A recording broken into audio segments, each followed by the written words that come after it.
कर्मचारी पेंशन के विरोध में एक पिटीशन सुप्रीम कोर्ट में फिर दायर। प्रधानमंत्री, मुख्यमंत्री, सांसद, विधायक, पार्षद, सरपंच सभी के पेंशन हो बंद।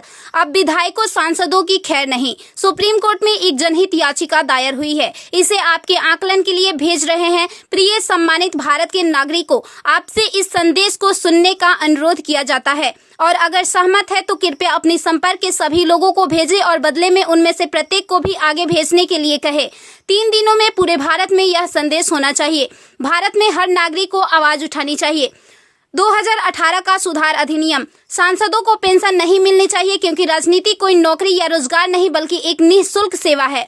राजनीति लोक प्रतिनिधित्व अधिनियम के तहत एक चुनाव है। इसकी पुनर्निर्माण कर कोई सेवानिवृत्ति नहीं है, लेकिन उन्हें फिर से उसी स्थिति में फिर से चुना जा सकता है। वर्तमान में उन्हें पेंशन मिलती है सेवा के 5 साल होने पर। इसमें एक और बड़ी गड़बड़ी यह है कि अगर कोई व्यक्ति पहले पार्षद रहा हो, फिर विधायक बन जाए और फिर सांसद बन जाए तो उसे एक नहीं बल्कि 3-3 पेंशनें मिलती है। यह देश के नागरिकों के साथ बहुत बड़ा विश्वासघात है जो तुरंत बंद होना चाहिए। केंद्रीय वेतन आयोग के साथ संसद सदस्यों, सांसदों का वेतन भत्ता संशोधित किया जाना चाहिए और इनको इनकम टैक्स के दायरे में लाया जाए। वर्तमान में वे स्वयं के लिए मतदान करके मनमाने ढंग से अपने वेतन व भत्ते बढ़ा देते हैं और फिर उस समय सभी दलों के सुर एक हो जाते हैं। इसके उल्टा जो व्यक्ति अपने जीवन काल में 30 या 40 वर्षों तक शासकीय सेवा कर सेवानिवृत्त होता है, उसकी पेंशन बंद कर दिया जाता है। सांसदों को अपनी वर्तमान स्वास्थ्य देखभाल प्रणाली त्यागनी चाहिए और भारतीय जन स्वास्थ्य के समान स्वास्थ्य देखभाल प्रणाली में भाग लेना चाहिए। इलाज विदेश में नहीं, भारत में होना चाहिए। इनका अगर विदेश में करवाना है तो अपने खर्च से करवाए, अन्यथा मर जाए। मुफ्त छूट, राशन, बिजली, पानी, फोन बिल जैसी सभी रियायत समाप्त होनी चाहिए। वे न केवल ऐसी बहुत सी रियायतें प्राप्त करते हैं बल्कि वे नियमित रूप से इसे बढ़ाते भी रहे हैं।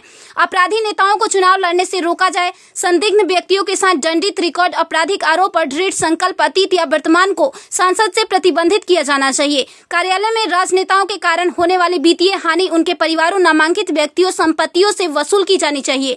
सांसदों को भी सामान्य भारतीय लोगों पर लागू सभी कानूनों का समान रूप से पालन करना चाहिए।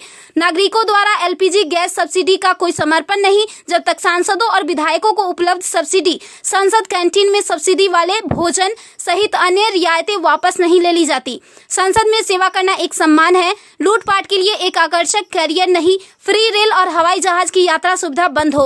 आम आदमी क्यों उठाए इनकी मौज मस्ती का खर्च? यदि प्रत्येक व्यक्ति कम से कम 20 लोगों से संपर्क करता है तो पूरे भारत में अधिकांश लोगों तक यह संदेश प्राप्त करने में केवल 3 दिन लगेंगे। क्या आपको नहीं लगता कि यह मुद्दा उठाने का सही समय है? यदि आप उपयुक्त से सहमत है तो इसे फॉरवर्ड करें, यदि नहीं तो बस हटाएं। आप मेरे 20+ में से एक है। कृपया इसे जारी रखें। धन्यवाद। जय हिंद। वंदे मातरम।